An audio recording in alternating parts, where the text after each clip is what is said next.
Hello Winterfest, my name is Andy Benton, and I'm pleased to speak with you for just a few moments about the spiritual discipline of prayer.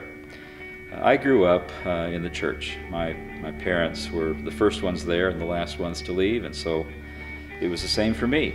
And as a consequence, I've always been a prayerful person. I knew about prayer from a very early age and practiced it regularly. But it really wasn't until I was 33 and making my way from the great state of Oklahoma to California that I really learned to pray. I was alone. For the first time in my life, I was alone. My wife and daughter stayed behind to prepare our belongings for shipment out to California, and so for 2 months I was alone and lonely. And so at the end of every day in a very new place doing very hard work, I found myself on my knees. And for the first time in my life, I really learned how to pray. And frankly, it's changed my life.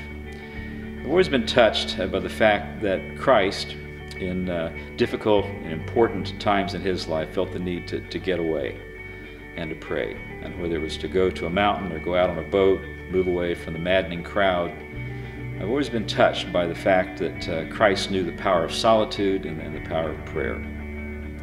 Every morning, my alarm goes off at 5:30 a.m. and about the first 30 minutes of every day is spent in prayer.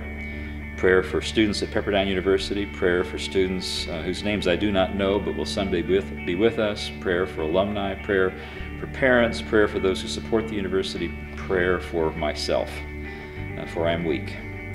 But I have learned over the course of the last several years the power of prayer, the personally powerful nature of prayer. And I commend it to you, for with prayer, you are never, ever alone.